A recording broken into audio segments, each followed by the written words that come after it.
Student सिन text book 2012 से एक question है जी, state the angle construction postulate and illustrate with the help of एक डायग्राम। यानी डायग्राम के थ्रू हम बताएंगे कि एंगल कंस्ट्रक्शन पास्टुलेट बेसिकली है क्या। अब आप जानते हैं कि हम अगर एक प्लेन लेते हैं, प्लेन से मुराद अगर ये हम एक पेज ले लें तो ये हमारे पास एक कंप्लीट प्लेन है, ठीक है।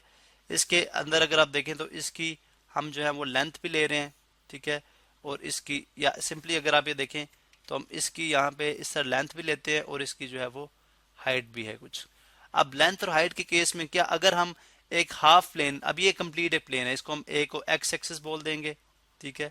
और एक को हम वाई एक्सिस बोल देंगे। अब अगर हम हाफ प्लेन ले लें, यानी फुल प्लेन है, अगर मैं हाफ प्लेन ले लूंगा तो वो हाफ प्लेन तकरीबन ये हमारे पास, चले बल्कि इस तरह से कर लें, ये हमारे पास एक हाफ प्लेन है, ठीक है।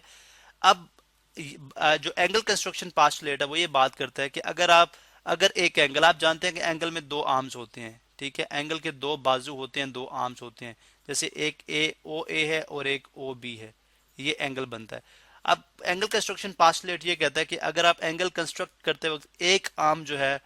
वो आप जो हाफ प्लेन है, इसको हम कह रहे हैं जी ये एच एक हाफ प्लेन है, जो एक आर्म एंगल का एक आर्म है, ठीक है, अगर वो along the edge of the half plane, अगर आप एक एज पे लाई करते हैं, जैसे यहाँ पे देखें इस तरफ भी लाई कर सकते हैं, ये भी एज है ये भी एज है, बिकॉज अभी हमारे पास ये हाफ प्लेन है, ये अगर एक आर्म उसका यहाँ पे लाई करता है, ठीक है, ये फर्स्ट करे हमारे पास फर्स्ट आर्म है, इसको मैं कह रहा हूँ ओ ए, तो जो फिर जो एंगल का दूसरा आर्म है, ठीक है, वो यहाँ पे फर्ज करें ये 0 डिग्री है, और आप जानते हैं एक कंप्लीट लाइन पे कितना एंगल बनता है 180 डिग्री, हाफ प्लेन 180 डिग्री होता है, फुल प्लेन हमारे पास 360 डिग्री है, ठीक है, जो कि 360 डिग्री सर्कल में हमारे पास ये फोर्थ क्वाड्रेंट में आता है।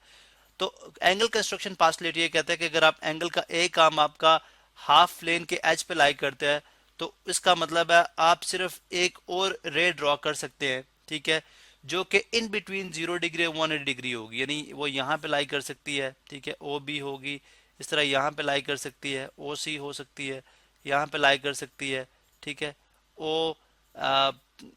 ई कह लें, ठीक है, यहाँ पे लाई कर सकती है, ओ एफ कह लें, ठीक है, और इस तरह से। अब ये बेसिकली तमाम हमारे पास जो है वो एंगल्स बन रहे हैं।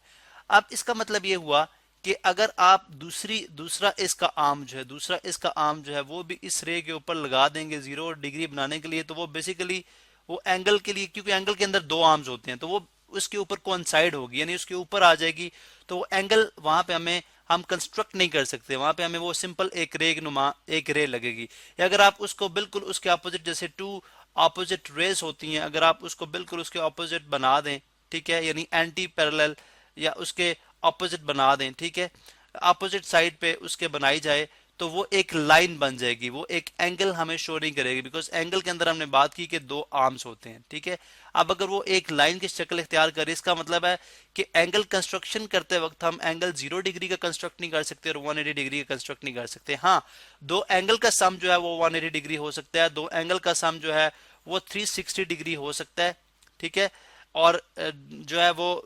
180 डिग्री से ग्रेटर होगा या 360 डिग्री हो सकता है, 360 डिग्री से लेस हो सकता है, लेकिन दो एंगल जो है, जो एंगल इटसेल्फ जो है वो 0 डिग्री कंस्ट्रक्ट नहीं हो सकता और ना वो 180 डिग्री कंस्ट्रक्ट हो सकता है।